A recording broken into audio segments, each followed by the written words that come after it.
Tulya ma'am, good evening.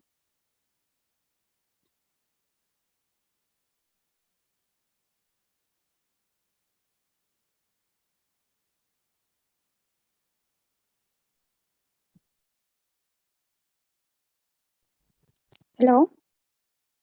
Good evening, ma'am. This is Dr. Tulya. Good evening, ma'am. Ma'am, this is Sri Lakshmi. Ma'am, we have Dr. Jasmine ma'am and Dr. Nisha Kumari ma'am with us in the meeting. Okay. Hello, ma'am. Hello, Nisha, ma'am. Good evening, ma'am.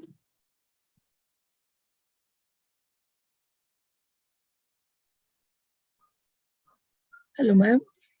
How are you, ma'am? Hope you're Hello, fine. ma'am. Yes, ma'am. All good. How are you? Good evening. Happy Fine, Women's I'm Day. fine. Yeah, same to you. Wish you the same, ma'am. Thanks, ma'am. Thanks. Okay. Jasmine, Just ma'am. reached from Yes, home. yes, Reached ma'am. Just from now I reached. college. Yeah. Yes, ma'am. Okay. All good there, ma'am. Yeah, everything is fine over here. Even we are having. Okay. I think ma'am's voice got cut. Namaste. Namaste, ma'am. You. Yes, happy Women's Day. ma'am. Happy Same Women's to Day to you, ma'am. Your voice is breaking, ma'am. Is it? Yes, it's little bit it's breaking. अभी ठीक है क्या? Yes. Actually, I'm gasping because I rushed from there to here. No. Oh, okay, ma'am. Okay. Yes, ma'am. Please take your time. Yes, ma'am. Yes, ma'am. Okay.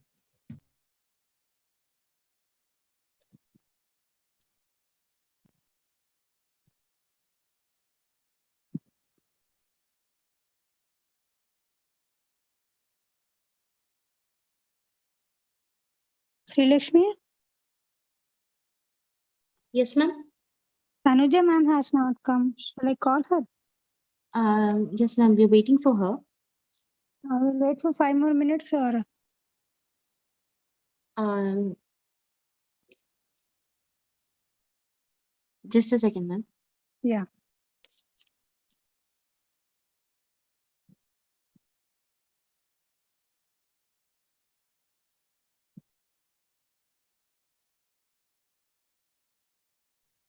Ma'am, is it possible to make a call?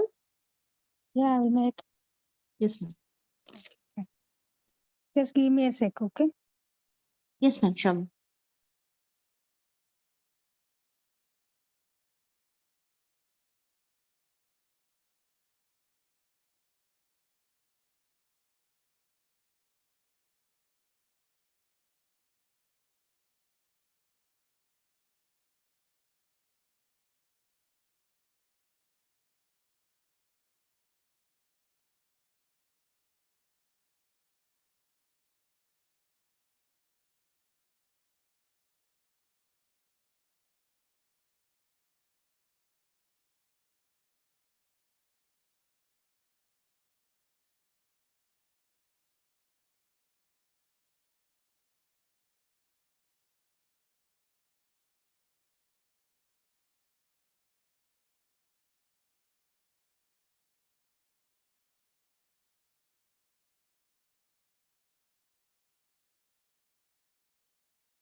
Good evening, Tanuja ma'am.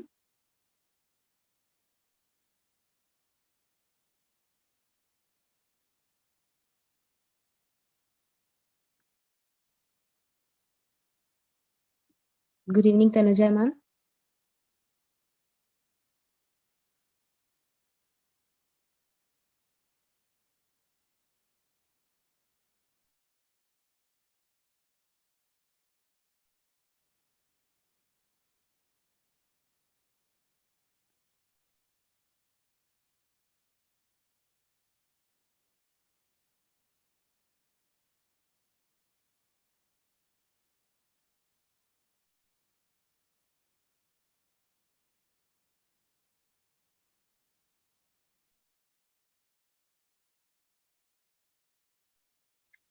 Hello, ma'am. Tanuja ma'am, am I audible to you?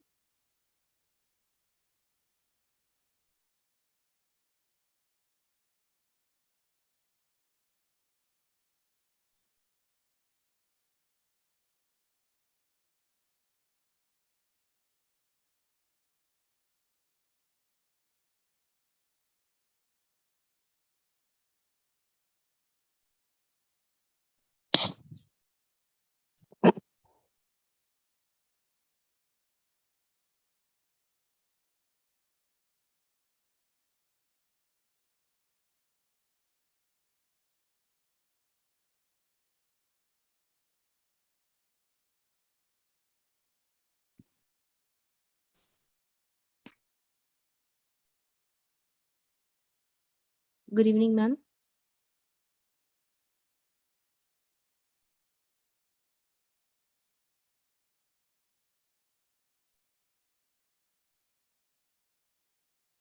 Tanuja ma'am, am I audible to you, ma'am?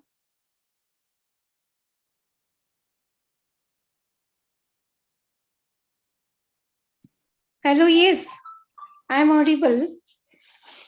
Yes, ma'am, you're audible, ma'am. I can start my video.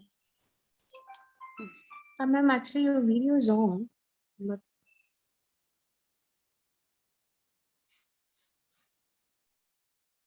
Can you see me?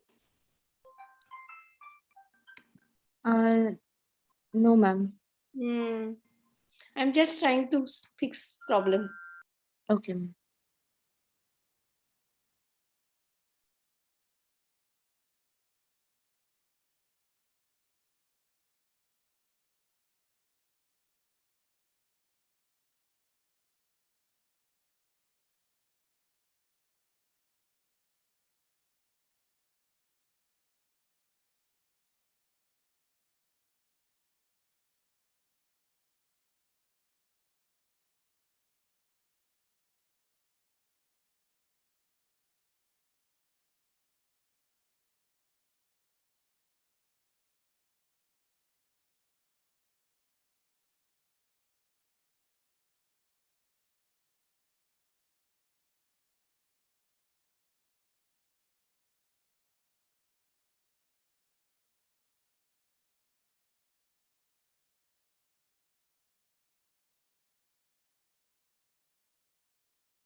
Good evening, participants. We'll be starting the session shortly.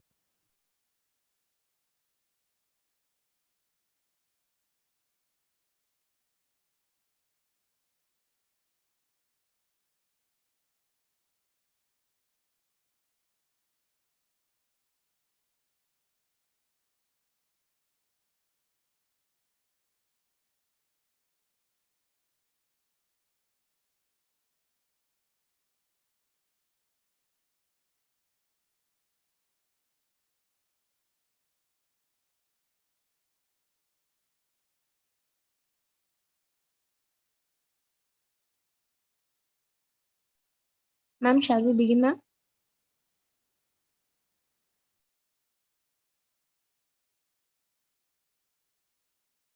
begin because there is some problem with my video. I'm just login with my mobile from another system. Please begin. Okay, ma'am.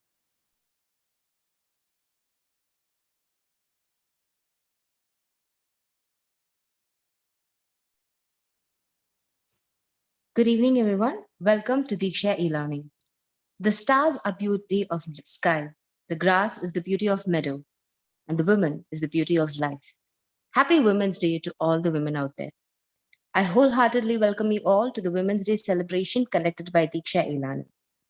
DIKSHA E-Learning has emerged as an online digital platform where eminent doctors, physicians, and speakers from all around the world come forward with a unified aim of promoting and propagating Ayurveda globally through which started during the tough times of COVID-19 pandemic. DIKSHA e-learning was inspired by the Digital India program of Government of India launched by Honorable Prime Minister Narendra Modi ji for making our nation digitally empowered. We started this venture around 2 years back under the able guidance of late Padma Shri Krishna Kumar ji and late Dr. Sudhir Rajan. And their leadership has been the guiding torch that still shines bright and strong that help us go through any dark times. Let us take a moment for remembering our strong pillars and mentors.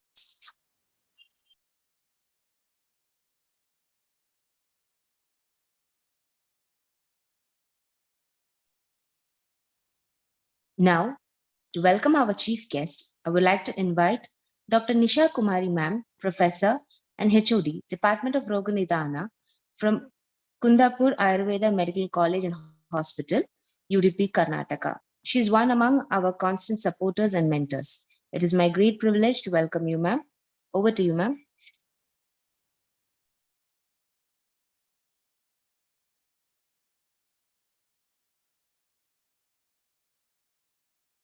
Namaste.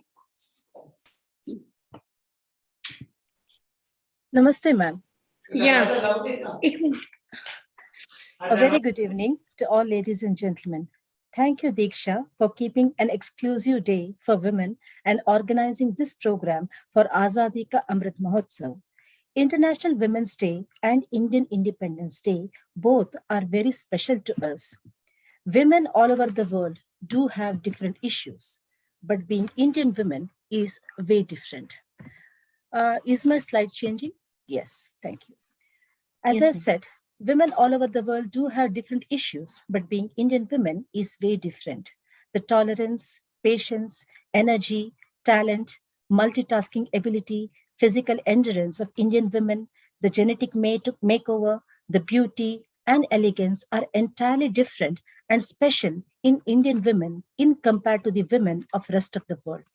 And maybe that's why Indian women are crowned with the title of Miss Universe or Miss World more often. Indian women were worshipped and given the respect that she deserved during Ayurvedic period because the very quotation says, Yatra naryastu pujante ramanti tatra devataha, yatre tastu na pujante sarva tatra afala kriya. The first shloka I came across during my first BAMS period literally gave me goosebumps and felt honored. Unfortunately, during the medieval period or so, there was sudden transitional phase of dismay due to the advent of sati system, child marriage, widow rituals, no education to women, male-dominant society, killed women of all age group and all class. They made her mouth shut, her liberty was caged, face and body totally covered, arms and legs cuffed. She was just a domestic slave. Thanks to social reformers like Rajaram Mohan Roy, Jyotirao Phule, Keshav Chandra Sen, Ishwar Chandra Vidyasagar, who were real men to unleash all the tough knots she had in the society. The Azadi for Indian women celebrated since then. And celebrating that Azadi today, Women's Day is really special to us because we have today a very inspirational woman with us to share her knowledge in the inaugural address. Professor Dr. Tanuja Manoj Nesari, the most sensible women administrator who is decorated as Director of AIIA New Delhi, an autonomous organization under the Ministry of Ayush. An MD in Ayurveda and PhD in Dravyaguna, Dr. Nesari is a seasoned researcher, professor, and expert in Ayurveda. Besides looking after the Ayurveda education and the growth of the students, she has also contributed to overall propagation and advancement of Ayurveda significantly over the years. Being member of Governing Council of IMS, BHU, Dr. Nesari is also a member of General Assembly of ICCR, a member of Board of Governor, CCIM, served on academic board of various universities like ITRA, Jamnagar, and National Academic and Research Bodies. She served as a member of the Scientific Advisory Board of CCRAS and domain expert of Technical Screening Committee of NMPB. Her influential leadership has brought more than 20 MOUs into credit of AIIA. She played a key role in converting AIIA Hospital New Delhi into COVID healthcare. So she is truly someone who represents a woman with her multifacets. Multifacets in the sense, like I said, in administration, she is handling AIIA, NMPB, Ayush Subsector Skill Council. In teaching, she is the head of translational research, Dravyaguna, AIIA, and one of the most internationally sought teacher. Recently, I spoke to one of my students, Dr. Prashant Dharmarajan, who is also working in AIIA, and have seen Dr. Tanuja Madam working, and I requested him to share his view about her. He said like this: as a doctor, she has more than 10 years of clinical experience in Manasa Roga alone, and currently she takes care of each and every patient visiting them personally in AIIA hospital. Personally, she is an energy ball and very enthusiastic performer. I have never seen her saying no to any opportunity that comes her way. Day, night, she thinks about Ayurveda and how it can be made better day by day with pure intentions. She is considered as Iron Lady with a sweetheart and a wonderful smile in Ayush Ministry, who is the official ambassador and diplomat of ministry. At home, she is a very sweet daughter and wife.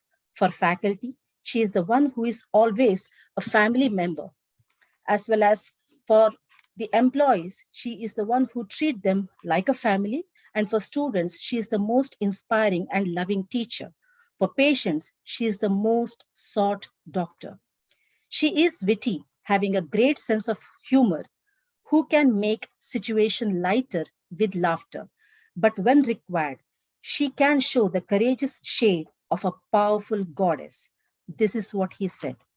So, her calibre, professional credentials, composed temper, dignified personality, and elegant appearance have inspired thousands of women.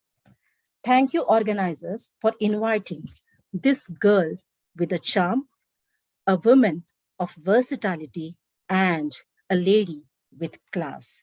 Dr. Tanuja Manoj Nesari, a warm welcome to you, madam, on behalf of DIKSHA E-Learning, Dr. Tulya Mohandas, madam, Dr. Srilakshmi, Dr. Jasmine, and all the listeners. I welcome Dr. Tanuja Nesari, madam, for the inaugural address. Over to you, madam.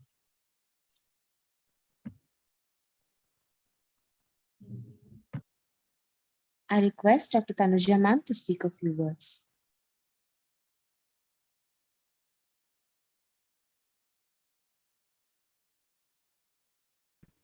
Yeah. Can you hear me? Yes, ma'am, you're audible, ma'am. Yeah. It is, I think, am I audible now? Yes, ma'am, you're audible, ma'am. Yeah. So I think that's nothing better introduction than this. I think I just congratulate. I could know myself better with this such a beautiful and a long introduction. I think everyone likes the praising, but all my Prashant, all my kids and the young colleagues, they really make it like this. But at the outset, for the Diksha, all the women, empowered women, and the woman in what I can say, the woman leader, empowered woman, Tulya. Then very beautifully you mentioned my introduction, and everyone who had joined here, all highly empowered women, and everyone and the institution, Ayurveda College Coimbatore. At the outset, I'm really thankful and I'm humbled and I feel honored to have such a beautiful long introduction, and you to having me in this forum. It's a great honor and it's a great opportunity as well. I would like to interact with each and everyone because we say that it is when you said, Madam, yatra naryastu pujante tatra ramante devata. So let us empower each other to have the feeling of the goddess on this earth. At the same time, it is said that by Chanakya, that which is the best gem amongst the gem, which is the best gem. So it is said that the na stri samam ratnam. So in the gem, the woman itself is the best gem in this universum. So we just have all many garlands, but the woman itself shines with his performance, with his thought process, which is her behavior, and everyone achara, vichara, kriya, gyan, with all those attributes, woman shine and the best gem on this earth. So with all women gems who have joined and who have also not joined, but they are performing their best, I just bow my head and pranam to everyone, and let us celebrate this womanhood.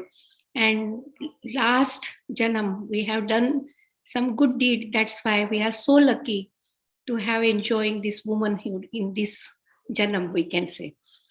And why it is so important? Because we really get the opportunity to nurture another life. We get the opportunity to take care. We get the opportunity to celebrate everything, and there is a joy in giving and not the taking. I think for every moment in the life we have been learned, and the sanskara has been done to give and not to take and to not to retain. But the true joy and the happiness is in the giving, and to humanity we are just giving. We are trying to bestow the good health, harmony to each and every one to whom the whosoever comes in our way. We are giving the knowledge. We are trying to give the peace. We are trying to give happiness, and we are trying to give the health also. Because Ayurveda is a science of healthy and happy life. And it is not the science, it is about the science. It is the knowledge system of healthy and happy life. So we are trying to give the knowledge of the life, which is true in it itself. And when we say that swastha, that is swame sthita, and the journey of Ayurveda with this definition, hita hitam sukham dukkham ayustasya hitam, manam, that is the standards of hitakar, standards of ahitakar, and the standards of a best quality beneficial lives are being explained, being taught, being understood, being preached, and practice is the one which is the knowledge system of healthy and happy life. And the no system in this world exists. Like other conventional system has the journey from the illness to wellness. But what our knowledge system of the life says, it is a way of leading healthy and happy life. It says that our journey is from illness to wellness to happiness. So many countries, there is a need of establishing happiness ministry, happiness module. There is a happiness minister, but someone really learns to lead the way of the leading Ayurveda way. I think he will definitely imbibe the attributes of leading healthy and happy life, and not only leading, but also by imbibing those attributes to one whosoever comes in its way. Now on this Women Health Day, I wish everyone healthy and happy life, to all, not only women, but all the men who support the womanhood just to lead and empower us. So we are thankful to each and everyone. And when we say that this year to Ayurveda institution, I must say that it is not Sashakta Bharat, but Sashakta Mahila, but we say that swastha mahila is very important. So if we really want to serve the humanity, to teach the students as the best faculty, I think our health should be very good. So my message from All India Institute of Ayurveda on behalf of each and everyone uh, from All India Institute of Ayurveda is that we really have to be healthy. And during COVID-19, what we could do, we could spread the message, and we had the mission as Ayur Samvad. And what that Ayur Samvad means, that to have how we establish ourselves as a healthy status of mind, harmony within ourselves, within our mind, body, and soul, and with the outside universe. And the one motto, the tagline was, "My health is my responsibility," because this is the one thing which we cannot give to others. We cannot give to others, but each and every one has to take care of their health. From illness, we can bring to the wellness. Happiness, we can imbibe, we can nurture. But each and everyone has to follow good lifestyle, dinacharya, ahara, diet, lifestyle, thought process, positive thought process, and also good ahara, nidra, brahmacharya, balance of work-life balance. Because 8 hours, the second principle is 8 3s are 24. 8 hours should be professional life, and then 4 hours morning, 4 hours evening. Evening should be our personal commit for the society, for the family, and 6 to 8 hours should be very good complete sleep. I think if we really maintain this as a professional and family, and the work-life balance, and the diet between lunch, breakfast, lunch, and dinner, between Suryodaya and Suryasta, sunrise to sunset, add wholesome good for Chaturvidasya Shadrasasya Chaturvidasya Ahara. I think this is the way of leading healthy and happy life.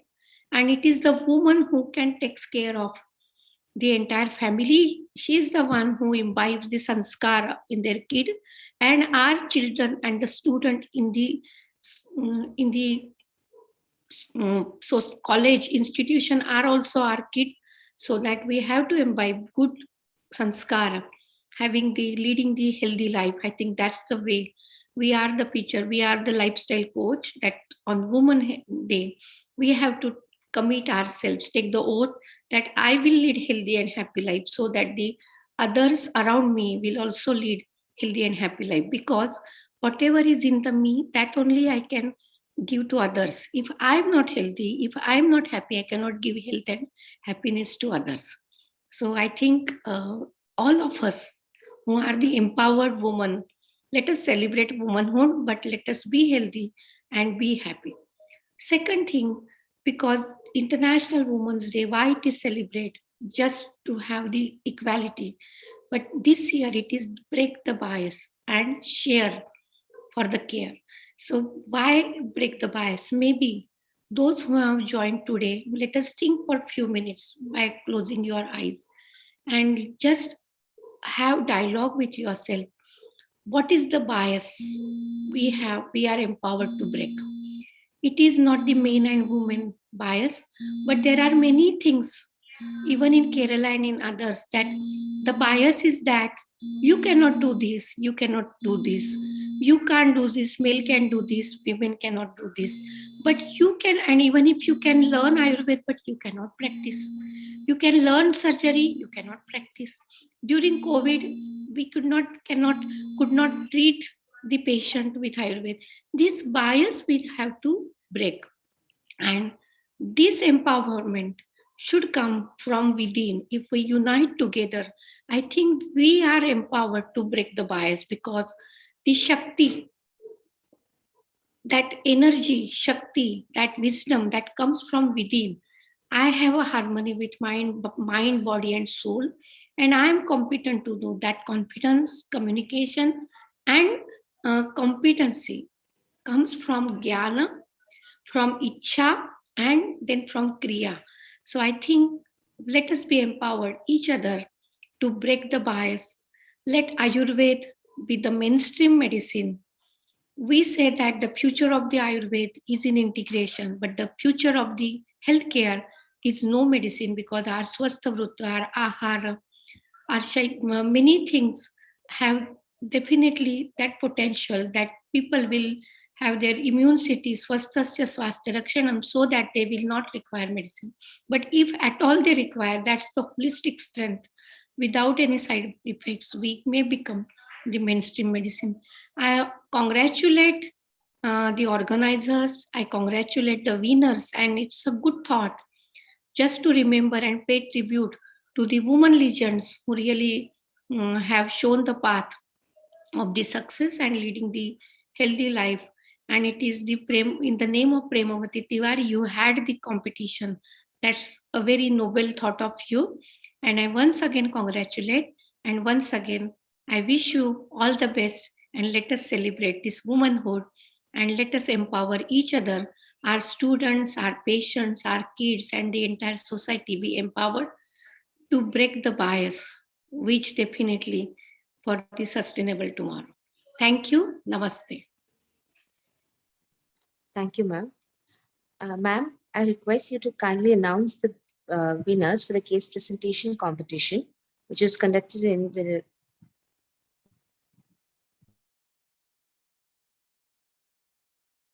Yes, the announcement. Yeah, I will definitely like to announce. I should have the name. Yes, ma'am. I have it in. Do you have you shared me the name? Yes, ma'am. Let me check. Sorry. No problem, ma'am. From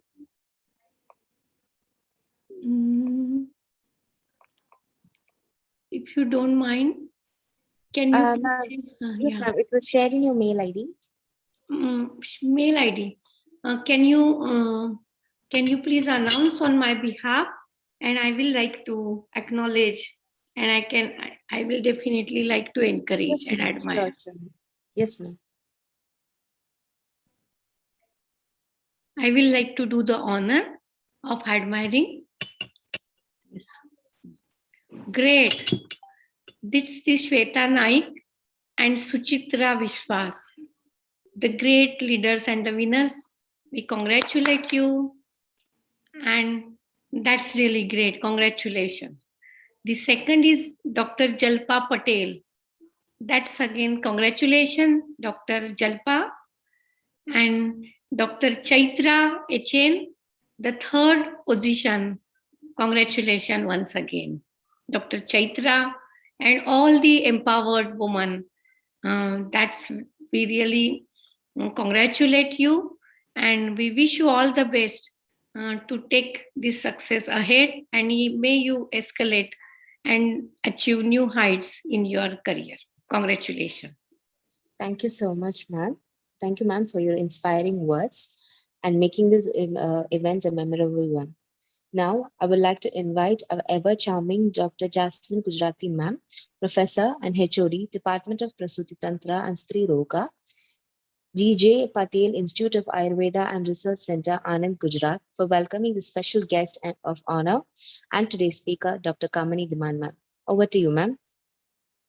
Yes, thank you, Dr. Shilakshmi madam, and very good evening to all of you, and very happy Women's Day to each and every one who is present over here and who is listening live on YouTube too. And first of all, I want to pay my respects to Professor Dr. Respected Tanuja Nesri madam for giving us so many blessings as well as wishes and messages today for staying healthy and remaining empowered, and not only empowered but also remaining healthy, because she rightly said that sashakta but swastha also it is necessary. If we want to perform all our duties in multitasking way, it will be necessary. Like ma'am is so much a good multitasker, and she does everything in a very confident way and precise way. So similarly, swastha is an important key behind all those things, and she has given us so many guidelines to us. Thank you so much, madam, for giving the wonderful speech. And really, we are all blessed, and we want to thank you on the behalf of Team Diksha, that you made your time from your very, very busy schedule to connect with us and to bless all of us and to give good wishes. None other day than today is that is the International Women's Day. So thank you so much, dear ma'am. Thank you so much, respected ma'am, for such blessings. And one more thing I want to remember today is Dr. Professor respected P.V. Tiwari madam, because we all have been studying her books and UG as well as post-graduation level, and we know her passionate dedication, her valuable contribution in the field of gynecology, and we know that she worked throughout her years. And I was fortunate enough to meet her in 2015, and we used to ask her and we used to congratulate her for her books. And at that time she told that you all need to revise those books now, and it is up to the newcomers that they should do something regarding that. And she was really passionate about her work in Ayurveda gynecology, and Team Diksha has done a great job in organizing this case presentation competition for all the scholars as well as practitioners from all over India. And I want to congratulate the winners. It was a very tough task, as all the participants has presented it very, very nicely, and nothing was no flaw was there. We couldn't find any flaw. Each and every case was presented very thoroughly, and that too in the stipulated time. So I want to congratulate the winners as well as all the participants also for presenting the case very nicely. Coming towards our main aspect, today's presentation, and welcoming our guest of honor, beloved and respected Professor Dr. Kamini Dhiman Madam.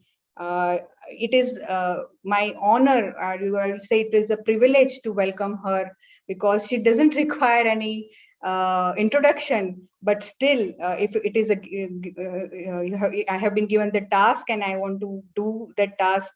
She is a proud alumni of ITRA Jamnagar and PhD also. And right now she is working as associate professor in the Department of Prasuti Tantra and Sri Rog at All India Institute of Ayurveda, New Delhi. And she has also achieved hospital administration from National Institute of Health and Family Welfare. Also, she has completed financial administration from Himachal Pradesh government. She has a vast teaching experience of 29 years, and we know that all over India and abroad also, she is having her lineage of students, and she's a beloved teacher of all her students. And she has published many papers. Her expertise is mainly in dysmenorrhea, uterine fibroid, and treated many, many cases of infertility, menopause, antenatal care. And she's a very confident and fluent speaker also. We have heard her in this COVID times. We were able to interact with her in this COVID times online, and we are really blessed to have her here. She's also recipient of awards. She's received award for Confederation of Education Excellence, and recently she was also awarded with the Charaka Award in 2020. So it gives me utmost pleasure to welcome respected Kamini Madam, and as a guest of honor, and also for her speech today on ovarian cyst as a case discussion. I welcome you, ma'am, on behalf of Team Diksha. The floor is yours now. Please, ma'am, please share your experiences.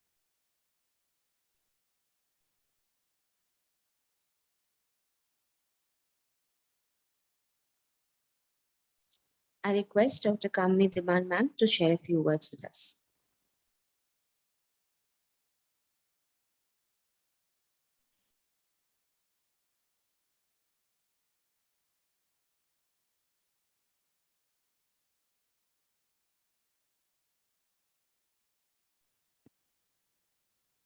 Good evening, all of you. Thank you, DIKSHA E-Learning platform for inviting me on this occasion of International Women's Day. I would like to thank Professor Tanuja Nesari Madam, being chief guest of the program, to Jasmine Gujarati for introduction of mine, brief introduction, but nice introduction, and Nisha Kumari for welcome speech, and Sri Lakshmi P for being a very good moderator of the session. I think, start the session, or after your this session, we have to start. Sri Welcome, Lakshmi? Dr. Kamini. It's a good opportunity to listen to you. Thank you. Sri Lakshmi, should I start, or we have to have this? Ma'am, there is a small vote of thanks and Yeah, that I know. So that's why I'm asking. yes, ma'am. No, ma'am, we can start the session after a few minutes, ma'am. Okay, sure. Okay. Thank you, ma'am. Thank you, ma'am. Now, for rendering the vote of thanks, I would like to invite Dr. Tulya Mohandas, Vice Principal and Professor, Ayurveda College, Coimbatore. Over to you, ma'am. Good evening, one and all. Being a woman itself is a superpower. Happy Women's Day to all the superheroes in today's session. I'm extremely happy to convey my gratitude to our chief guest, Dr. Tanuja Nesri ma'am, for accepting our invitation and investing her valuable time with us and blessing us all with good health. Thank you, ma'am. My sincere thanks to Dr. Kamini ma'am, who will be harvesting everybody's mind with treasure of knowledge by taking session, which is a burning issue in today's scenario. Thank you, ma'am. I extend my warm gratitude to Dr. Nisha Kumari ma'am for being a part of this occasion. Thank you, madam. I'm delighted to thank Dr. Jasmine Gujarati ma'am to grace this wonderful occasion. Thank you once again, ma'am. Last but not the least, I thank all the participants. Again, I would like to congratulate all the winners, the team DIKSHA, to give me this opportunity to speak on today's date. Thank you. Thank you, one and all. Thank you, ma'am. Now, once again, I would like to announce the winner of case presentation competition, which was conducted in the memory of late Professor P.V. Tiwari ma'am on her valuable contribution to the field of Ayurveda. The first prize goes to Dr. Shweta Naik, third year PG scholar, Gomantaka Ayurveda Mahavidyalaya Research Center, Goa. The first prize is also shared with Dr. Suchitra Vishwan, practitioner, Sri Devamridam Ayur Clinic, Kerala. The second prize goes to Dr. Jalpa D. Patil, PhD scholar, ITRA, Jamnagar, Gujarat. The third prize winner is Dr. Chaitra H.N., third year PG scholar, SDM College of Ayurveda and Hospital, Hassan. With that, we are coming to the end of today's inaugural session of the International Women's Day celebration. Without any further delay, let us start today's session on the topic, a case discussion on ovarian cyst by Dr. Kamini Diman ma'am, Associate Professor, Department of Prasuti Tantra and Stri Roga, All India Institute of Ayurveda, New Delhi. Today's topic of discussion is very relevant for today's occasion. According to the studies conducted by All India Institute of Medical Science, has revealed that 1 in every 4 women in India is suffering from polycystic ovarian syndrome, the most common endocrine disorder of women of reproductive age. Before starting the session, I would like to go through a few of the basic instructions to be followed throughout the session. For an uninterrupted class session, use a laptop with high-speed internet connection. Please make sure your microphone is on mute to have a disturbance-free session. In case of any disruption, please check your internet connection first. And if the problem is within our network connection, kindly raise the issue in the chat box. Filling a full name to be displayed is appreciated. Participants can ask their questions to the faculties by raising their hand or by putting it in the chat box. Questions raised in the chat box will be addressed at the end of the session. Now, without any further delay, let us start today's session. Over to you, ma'am.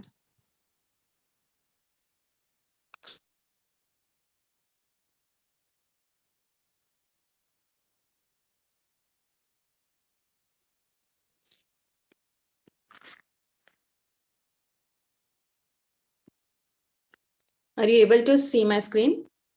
Yes, ma'am. Okay. Today, although we are late, but I will discuss in very short. The topic given to me is ovarian cyst case discussion. So as you all know that ovarian cyst nowadays is a very common problem we see in our OPD. Almost second or third female visiting to our OPD with their reports have ovarian cyst, either hemorrhagic, either follicular, either corpus luteal, variety of cyst. Patients are coming to us and saying that I am having ovarian cyst. So what to do in those cases and what I have treated in my OPD, that I would like to discuss now with you. What is ovarian cyst? Generally what happens that when a girl or female is having ovarian cyst, so many times she is not having symptoms. Mostly they are asymptomatic. Only when they are having pain abdomen, irregular periods, when they go for scanning, they will have this type of report. Cyst means a fluid filled sac. Some fluid collection is there in a sac. When that sac is within the ovary, it is known as ovarian cyst. Follicular cyst is a physiological, we can say that it is common. And so many times patients are coming to us that I am having cyst. But when you see the report that is follicular cyst, there is sometimes no need to give treatment to those patients. Just give Agni Deepan or any other medications to them, and within 1 or 2 cycles, they will have normal report. So follicular cyst is a physiological cyst, and you must know that we don't need to treat the follicular cyst. Corpus luteum cyst, when there is fluid collection in the corpus luteum, it is also physiological. And in this corpus luteal cyst, we don't need the treatment. Now, what about pathological cyst? Pathological cysts are many types. Dermoid cyst is very common nowadays. Patients are coming to us and they are having that I am having dermoid cyst. And modern gynecologists are always advising them, you have to go for surgery. Now, what is the question is when to advise surgery to the patient and when not to advise the surgery to the patient. Commonly, if patient is having cyst in menarchal age or menopausal age, that is alarming sign. Otherwise, during reproductive age, many patients are having different types of ovarian cyst. And dermoid cyst, as we know that it is having genetic origin. But after her reproductive age or after her menarche, when she will have mithya vihar or lifestyle, different lifestyle which aggravate the samprapti ghatak, then only there will be changes in their genetic material and the cyst will develop. Otherwise, patients who are having genetic origin of this dermoid cyst not always develop the dermoid cyst. But in dermoid cyst, we can see that hair follicles or bone follicles or teeth sometimes. So as per those signs, I understand this dermoid cyst as the dushti of astiva srotas. So on the line of management of astiva srota dushti, we can treat the dermoid cyst. Otherwise, all these cysts can be treated on the line of management of Shodh. After discussing types, I will discuss the treatment of the different ovarian cysts, what I have treated. Another type is cystadenomas, and one is ovarian endometrioma. It is also very common when there is endometrium lining planted in the ovaries, that is ovarian endometriomas. Another is PCOD and PCOS. I have discussed PCOD and PCOS on this platform, so I'm not going to discuss this PCOD and PCOS again. But as I told you that we treat and discuss ovarian cyst on the basis of shofa. Vruttonnatam vigratitam tu shofam kurvantyato granthi iti pradishta. Granthi and shofa are having similar samprapti. So as per the shofa samprapti, we can treat the ovarian cyst. As I told that mithya achar always aggravate the pathology of the ovarian cyst. And patients may come to you with the complaint of menstrual irregularities. If she has not gone for the scanning of the pelvic area, she will have menstrual irregularities. She may have some other problems other than menstrual problems. She may have pain abdomen. She may have bloating abdomen. She may complain about irregular bowel movements. Sometimes she will have painful intercourse and pain in the back and thighs. And breast tenderness prior to the periods and nausea and vomiting. Now I will go back to again these symptoms according to Samprapti Ghata. What can be the dosha involved in the pathogenesis of Granthi, Shofa or cyst? Vatadayo mansam asricha dushtaha. As I always discuss that in this case, what happens after Mansadushti, we can see Asrik Dushti. Vata Adi Dosh will be vitiated. They will go to the Mansa and then reverse to the Rakta and again to the Medas. And with Kapha, they will produce ovarian cyst or Granthi. Now we will go back that what were the symptoms we have seen in the patients. If patient is having menstrual irregularities, what can be the causative factors? If the patient is having delayed cycles or increased interval in between cycle, we can assess the involved dosh as kapha. If interval is reduced, there will be pitta dosha dushti. And if duration of the menstrual cycle or bleeding phase is increased, there can be vata dushti. So, based on complaint of the patient, we can assess what line of treatment or in what way we have to go. Whether we have to go towards the kapha, whether we have to go towards the pitta or vata, which dosha should be controlled first, as this is the sannipata vyadhi. But first of all, we have to control the dosha involved primarily. If patient is having vata involvement, patient may have pain during periods. And abdominal bloating and painful bowel movement. Again, it is reflecting the Agnimandya and Vata Dushti. Kapha followed by Vayu. Kapha Dushti creates Agnimandya and then it is doing Avaran of Vata Dosha and patient will have abdominal bloating, painful bowel movements. And when cyst is big, size of the cyst is big, patient may have symptoms related to urinary problems or may have some problems related to bowel like loose motions or constipations or dysuria because of the pressure upon the pelvic area due to the cyst. And due to the pressure, there will be painful intercourse or pain in the lower back or thighs, that is referred pain of increased or dushta vata dosha. And what about breast tenderness and nausea and vomiting? It is due to sanchita kapha dosha.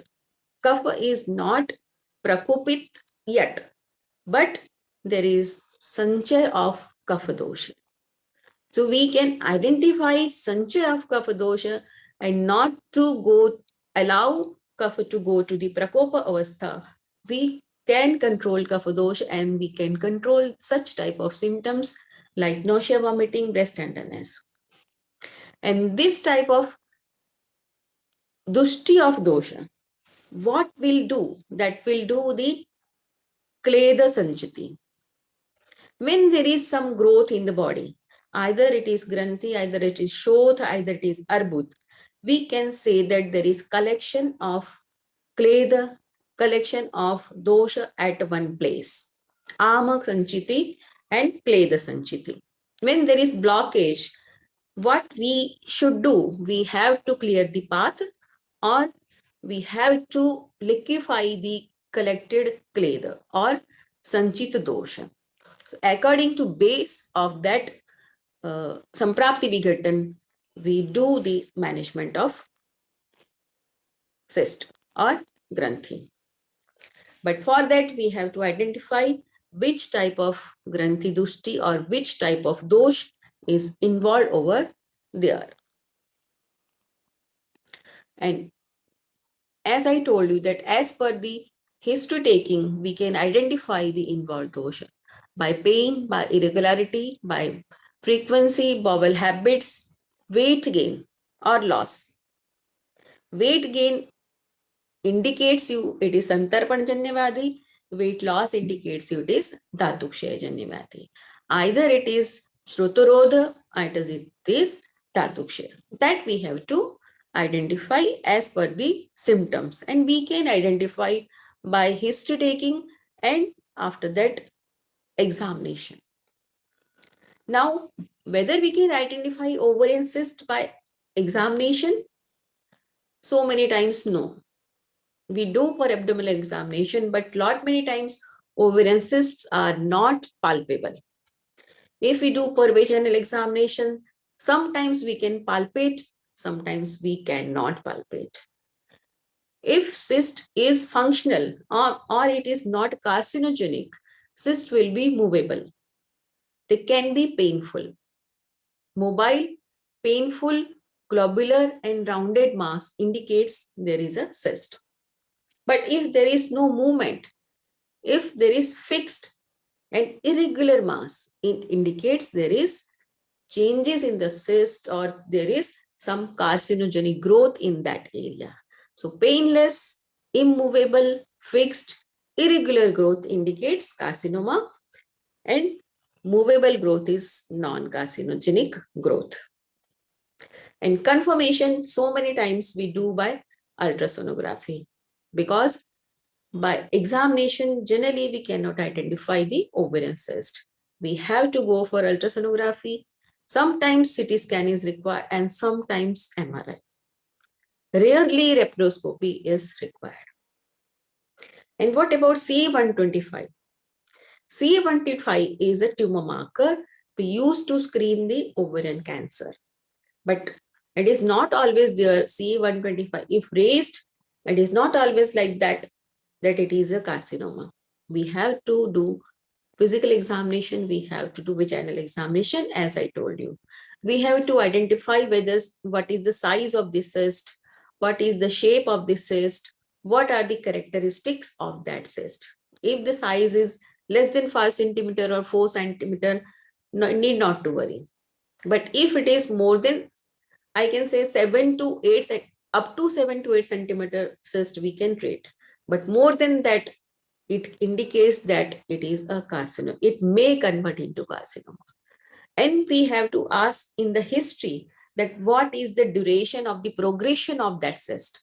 If it is progressed in a very short interval, if the cyst is present in the unmarried girl or in the years of around the menarche or around the after the menopause, it can be carcinogenic. So we have to be alert when the patient is not in the reproductive period but having ovarian cyst of big size. We have to go for tumor marker always. But nowadays, in each and every ovarian cyst, we go for tumor marker, or we do differential diagnosis with the help of tumor marker. And what can be the risk factor? When patients are coming to us for infertility treatment, we generally advise them for ultrasonography. And in that case, we have finding that patient is having ovarian cyst, either simple functional ovarian cyst, hemorrhagic cyst, endometriotic cyst. This type of cysts are present in the report of the scan. And in the patients of thyroid dysfunction, patients will have irregular periods or excessive periods or amenorrhea. In those cases, you can have scan, and in that scan, we can see the ovarian cyst in the patients. Now, how can we treat the patients? By Shodhan, Shaman, and Chedan. Generally, as I told you, that it is a Kleda Sanchiti. So we have to do Shodhan first and then Shaman Chikitsa. And treatment based upon the size of the cyst, shape of the cyst, severity of the symptoms, and age of the patient. As I told you, that according to age of the patient, we decide the line of management. So I have to.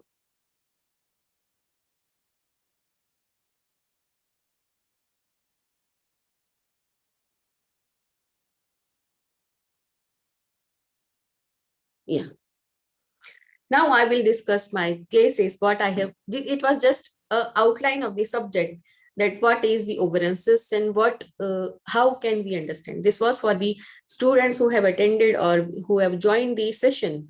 Now I would like to discuss the cases, in what basis I treat the patients.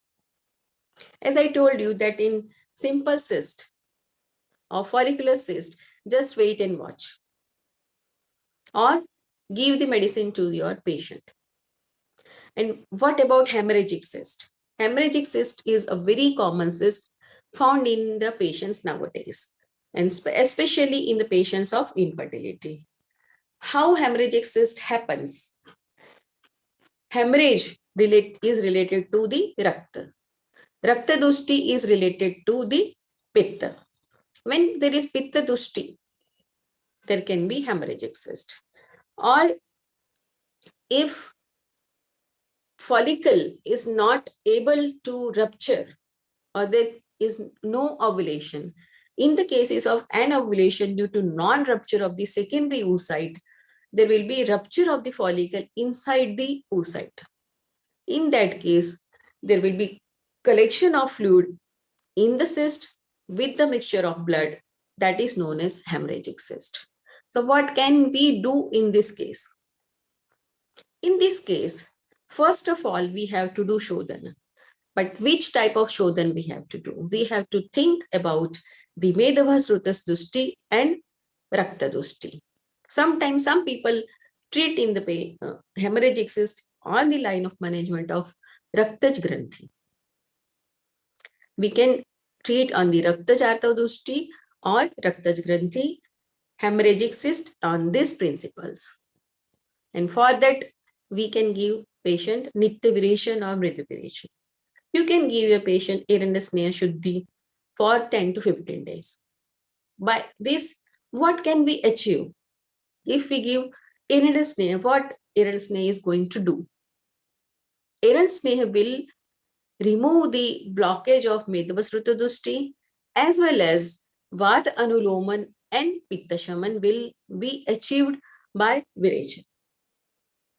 And by that, if Pitta is controlled, there will not be Rakta Dushti. By controlling Rakta Dushti, Pitta Dosha, and Medava Shruta Shodhan, we are doing some Prapti Vighatan. And then we have to give Shaman Chikitsa. In this Shaman Chikitsa, so many times we can give Mahamanjistha, Manjisthadi Kashaya, or other Rakta Pitta Shaman medications to your patients. But what about if patient is obese and heavy hemorrhagic cyst? There will be some different kind of management. In that case, I will not go with Eranda Sneha. In that case, I will start with Triphala Kashaya. Why Triphala Kashaya? Because it is Tridosh Shamak. We have to control cough as well as pitta. In this case, we need Vireshan, we need Strotoshodhan, we need Lekhan. But in this Lekhan, we have to remove cough along with pitta. So that I will decide to go with Triphala Kashaya. And along with that, I will prefer Punarnama. Because collection of cough and kledha along with rakta will be controlled or will be removed with the help of punarnava. So I will go with punarnava in this case if hemorrhagic cyst is found in the patient who is having kapha dushti, kapha prakriti, or central obesity or tendency to weight gain.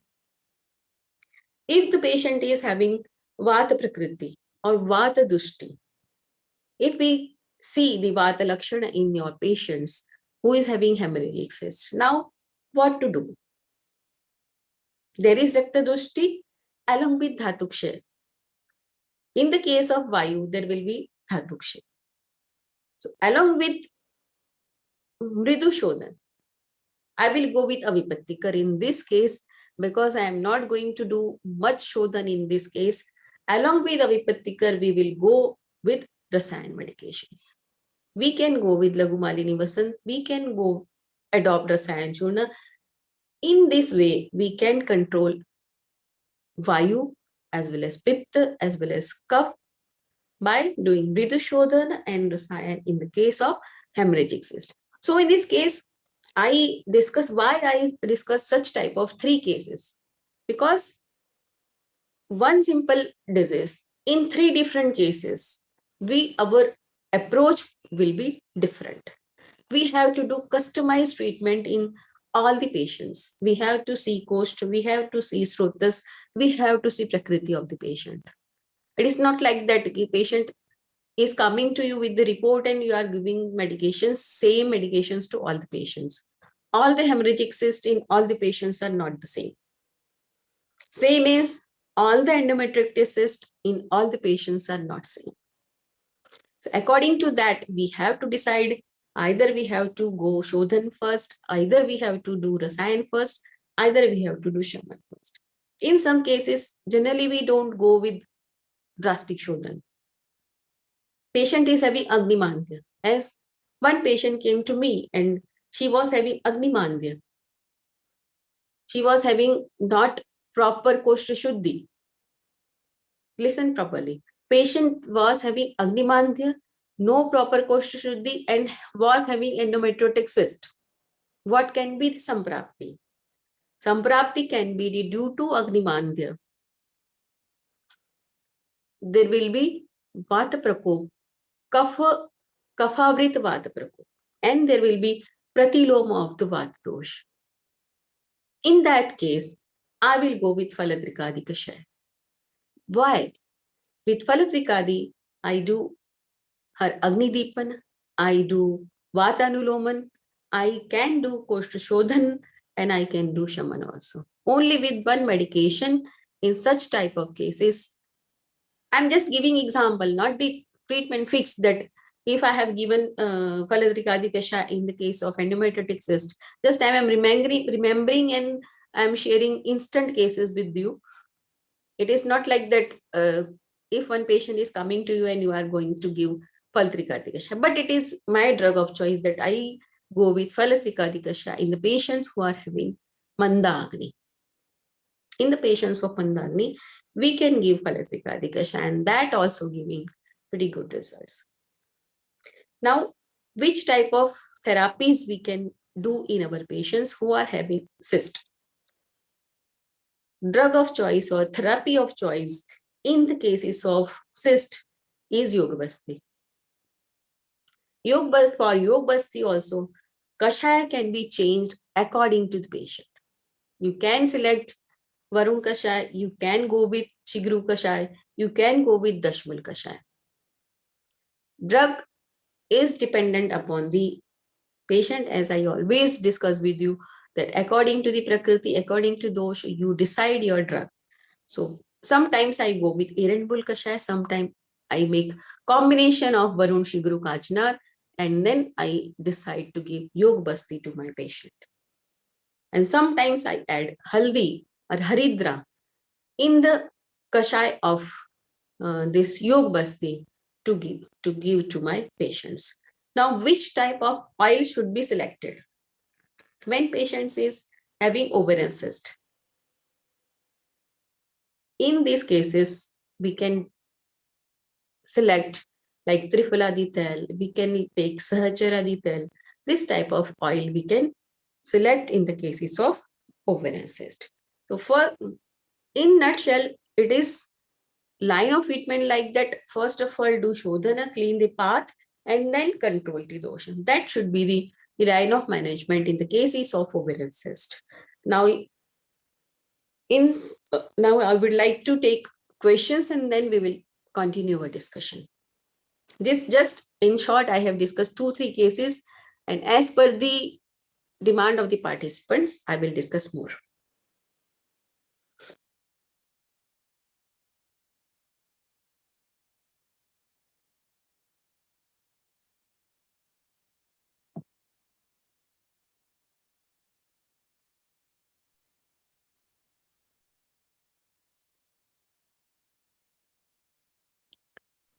Hello, ma'am. Hello. Yes, ma'am.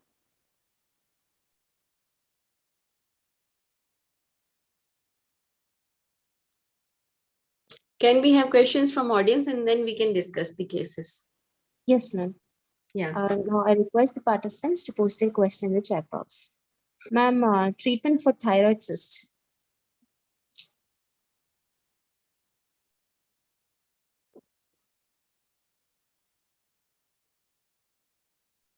Hello, ma'am. Hello. Yes, ma'am. Ma'am, treatment for thyroid cyst. Thyroid cyst from, we are discussing ovarian cyst, I think.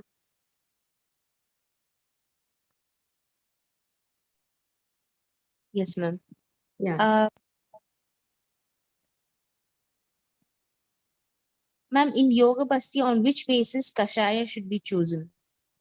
Yeah, that I told you that generally I select Kashaya on the basis of dosha, right? If you find the dosha Vat, then select Iradmul Kashaya. If you find the dosha Kapha, then you collect the Varun Kachnar Shigru in your patients. If you find Pitta dosha in your patient, you can add Dashmul along with Erandmul along with Varun. Okay, ma'am. Thank you, ma'am. Ma'am, chocolate cyst in pregnancy, what should be the treatment? It depends upon the size of the cyst. If it is small cyst, we don't give the treatment in that case in the pregnancy. But chocolate cyst, hemorrhagic cyst are having Rakta Dushti as well as Pitta Dushti. So during pregnancy, we cannot afford Pitta Dushti and Rakta Dushti. If Rakta Dushti and Pitta Dushti will be increased, they can harm the fetus. So you can go with Shaman Chikitsa only. We will not advise any Panchkarma therapy to the patients who are having cyst during pregnancy. Right. So at the time, you go with Pitta Shaman medications and then it can resolve or it may not resolve during pregnancy. Okay, ma'am. Thank you, ma'am. Ma'am, is there any role of Siraveda in the case of ovarian cyst? It can be, but I have not done Siraveda in the patients of ovarian cyst. It is not my experience. Some other people are doing Shiravedan, but I have not. Okay, ma'am.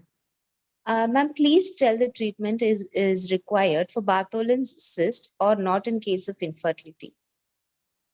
Yeah, in Bartholin cyst, you can give a result to your patient. I have treated many patients of Bartholin cyst. See, Bartholin cyst, what is that?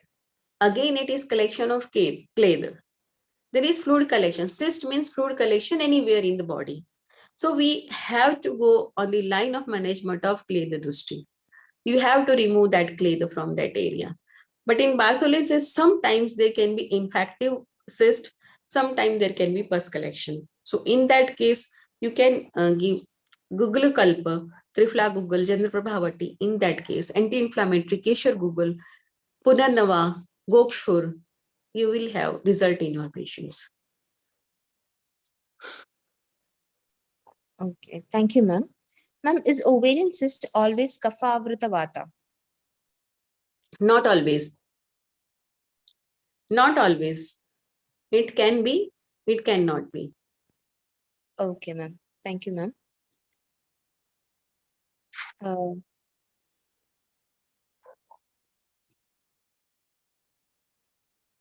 Ma'am, is there any role of Ardrakaswarasya is there?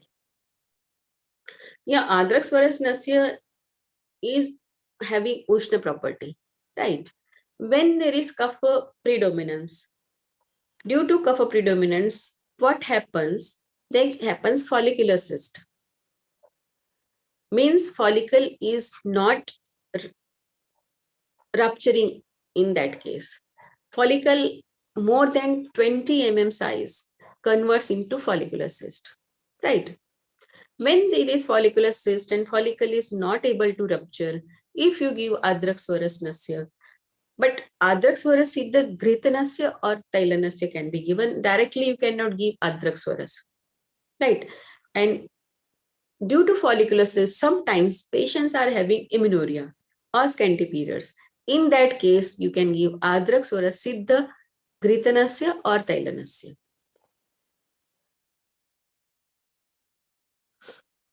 Okay, ma'am. Thank you, ma'am.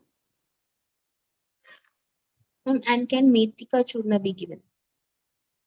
Yeah, Methika Churna can be given if you are seeing in your patient that it is having Kaphadushti, you can give Methika Churna, no issue.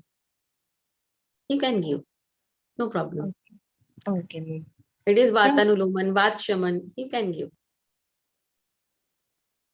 Okay, ma'am. Thank you, ma'am. Ma'am, ovarian cyst with hyperthyroidism or hypothyroidism? Yeah, see, hypothyroidism directly indicates kapha involvement. Hyperthyroidism directly indicates vata involvement. In both the cases, treatment will be different. In hypothyroidism, you can advise patient Vaman therapy. After Vaman, you go with Shaman Chikitsa. In the case of hyperthyroidism, directly go with Shaman Chikitsa. Don't do any Shodhan. And in hyperthyroidism, you have to give Rasayan also. In hypothyroidism, like Arogyavardhini, Kanchana, such type of medications will help in your case. If patient is ovarian cyst, along with hypothyroidism.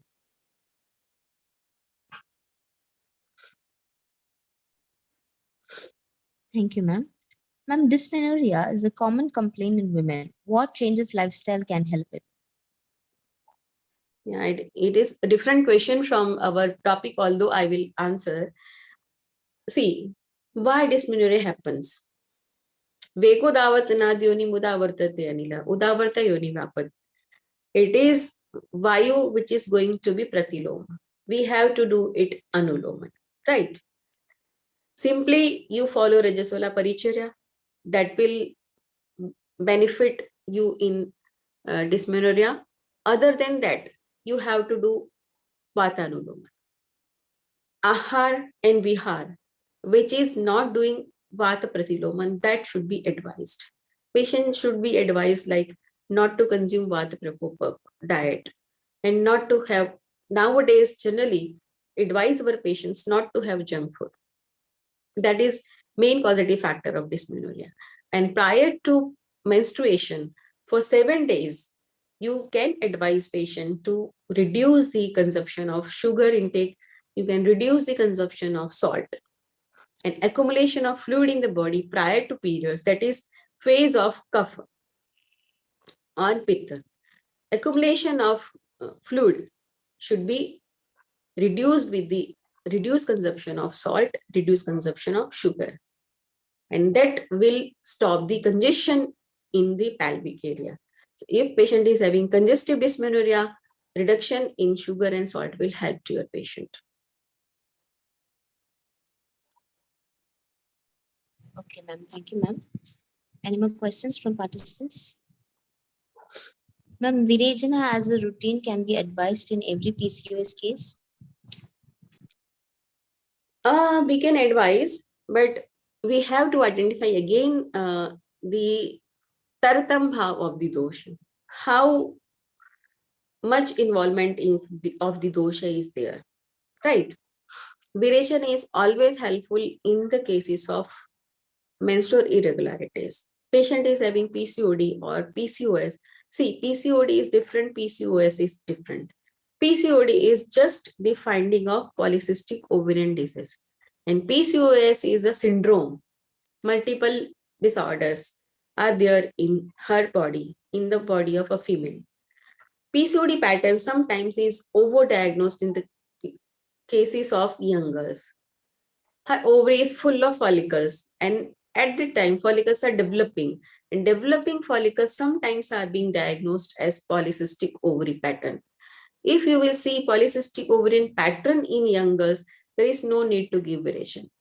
Female is having reproductive age group crossing 30 years or 35 years and having menstrual irregularity. Along with that, she is having other symptoms like bloating, central obesity, or other symptoms like hair on face or acne. In that case, you can give viration to your patients. Now, which type of viration should be selected in the PCOD or PCOS is very much important. Either we can give Sadhya viration, either we have to give Nitya viration, either we can give this Ruksha viration or Snigdha viration. That is also important. What is your aim and what you want to achieve? If patient is of infertility case, you can give Snigdha viration to your patient, right? Snigdha viration can be advised to the patients in the cases of infertility. Vireshane hi bijam karmugatvam bhavati. So that can be helpful. But if patient is not anxious to conceive and she is having PCOS or PCOD, so you can go with this Shastrokta viration, and long-term viration on Ruksha viration can be advised in that case.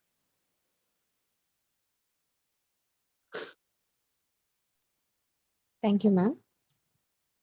Ma'am, which are the Shamana Aushadhis for ovarian cyst as per the dosha involvement? Yeah, we can give lot many medications are there, Shamana Aushadhi. If Google Kalp you wanted to give, you can select Varunadi, Kanchnar Google, Shigru Google, Trifla Google, Gokshuradi, Punarnavadi, lot many Google are here. Now, the question is according to dosh, right? If we can see that kapha is involved, as I told you previously, that in the involvement of kapha, select Trifla Google, Abha Google, you can advise. If pitta involvement is there, you can give this Punanama Google and Gokshu Google.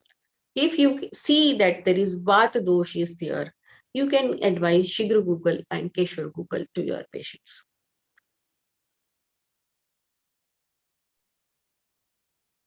Thank you, ma'am. Moving to the next question.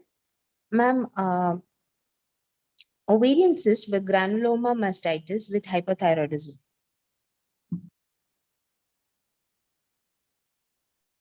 I'm not getting your question. We request Dr. Vaidya Pratikya Chauhan to elaborate the question. Ma'am, dermoid cyst and chocolate cyst, what is the difference? Both are the different thing. Dermoid cyst itself is a cyst. Chocolate cyst is a conversion of or progression of variety of cyst. Any cyst can be converted into chocolate cyst. Dermoid cyst is a different thing. Composition of dermoid cyst is different, right? And so as to involvement of dosha is different. As I told, dermoid cyst is having genetic predisposition, and chocolate cyst is not always having genetic predisposition. And chocolate cyst, if patient is having, it can indicate that it is a very chronic case. Okay, ma'am. Thank you, ma'am.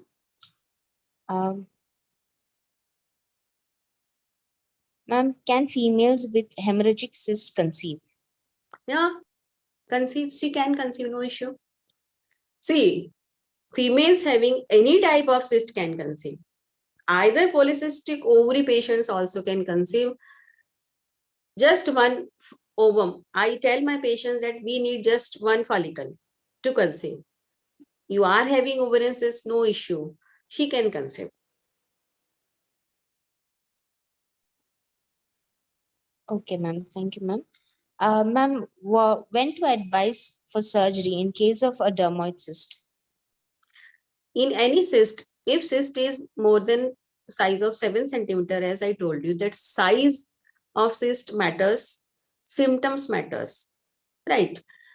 When in some cyst, there can be emergency, as ovary is attached to the ovary is there in pelvic area. Sometimes there can be torsion of the cyst. Ovary is hanging organ. When ovary is having heavy cyst means in the cyst, collection of fluid will be increased as the size of the cyst will be increased, or the consistency of the inside material will be thick, and weight of the cyst will be increased. Due to increased weight, sometimes there can be torsion of the cyst. Torsion of the cyst is an emergency condition, and in that case, we have to advise the surgery. And what indicates the torsion of the cyst?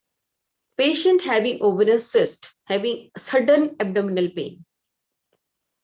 Sudden abdominal pain indicates sometimes there can be torsion of the cyst.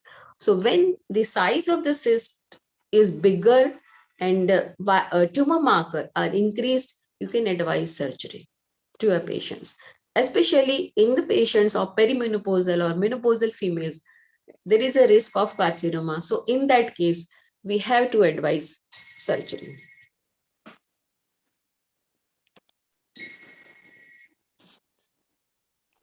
Thank you, ma'am. Ma'am, endometriotic cyst causes and treatment.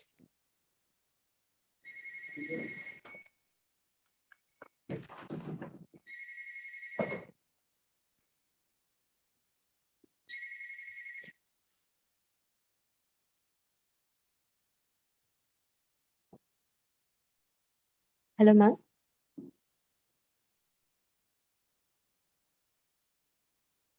Sorry for disturbance. No problem. Shall I repeat the question, ma'am? Yeah, you repeat the question. Yes, ma'am. Ma'am, the question was endometriotic cyst cause and treatment. Endometriotic cyst. Yes, ma'am. Endometriotic cyst, na? Yes, ma'am. There is no endometriotic cyst.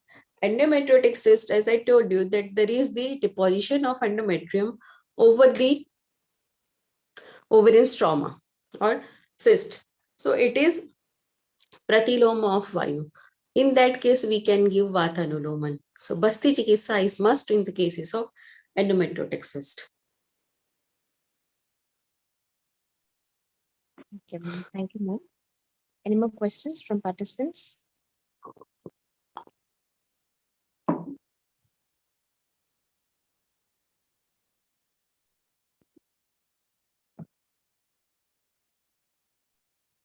Participants with any more questions are requested to post their question in the chat box.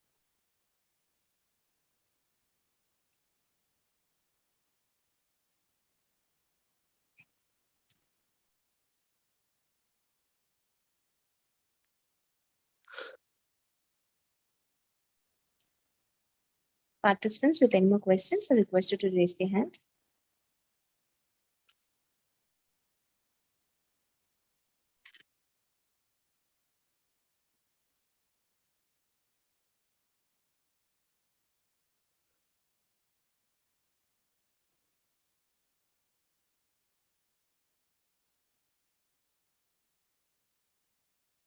Ma'am, we are going live in YouTube as well. So there is a few questions that has been raised there.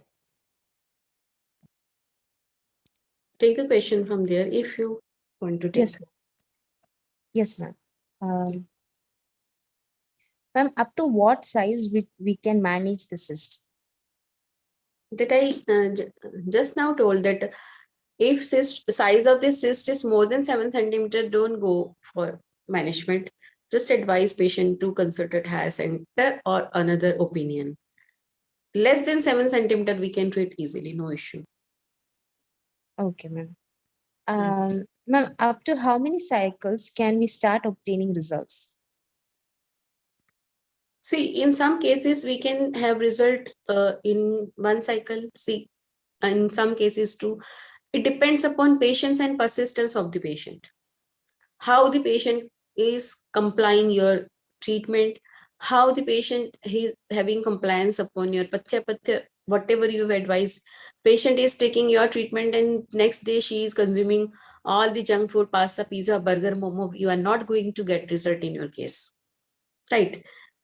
So if you have to have result, you have to explore the causative factors.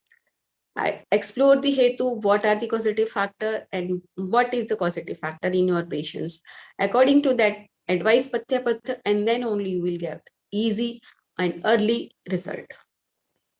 One thing I forgot to tell you, in some cases I give Patola DIKSHA to my patients also in the cases of pitta involvement or hemorrhagic cyst also.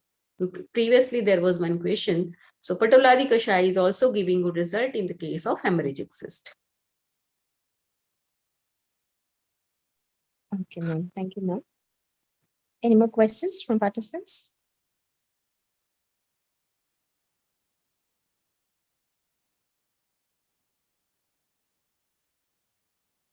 From relation between endometrial thickness to ovarian cyst and the treatment. No such type of relation in between endometrial thickness and ovarian cyst. No specific relation you can establish, but in between follicular growth and endometrial thickness you can establish. As the follicle grows and there will be thickness in the endometrium should increase as per the normal physiology. But in some cases, follicle is growing, but endometrium is not responding. So in that case, you have to do work upon this kshetra. In some cases, follicle is not growing, but endometrium is growing. So there also you have to work upon that case. That is pathology. Physiologically, both the things run parallel. Follicular growth and endometrial growth. Okay, ma'am. Thank you, ma'am. Ma'am, role of Nasya Karma in PCOS. Yeah, very good result role of Nasya. You can give Nasya of Shatapushpa tel, you can give Nasya of Kshirabala tel. Lot many oils are available and we are giving and we are getting good result. I am having Shatapushpa tel and giving to my patients and it is giving result, good result of Shatapushpa oil Nasya in the patients of PCOD also. Okay, ma'am. In the cases of cough also you advise you use Musta also and this Trivrit also for Shodhan. Okay, ma'am. Thank you, ma'am. Any more questions from participants?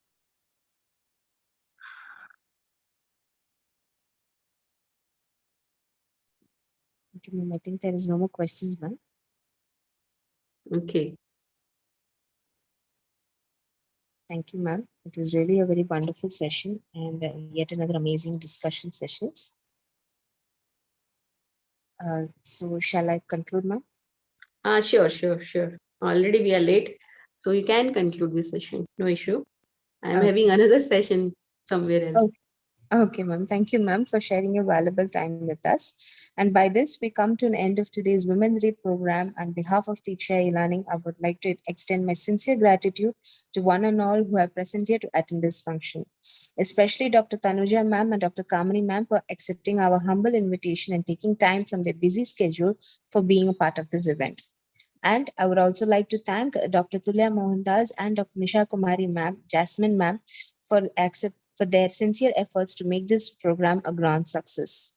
Last but not the least, I thank all the supportive participants and who stood along with us in our 2 years of successful journey till now, and which is many more to go. Thank you all once again. Have a great evening ahead. Thank you all and good night. Once again, I wish you all a happy Women's Day.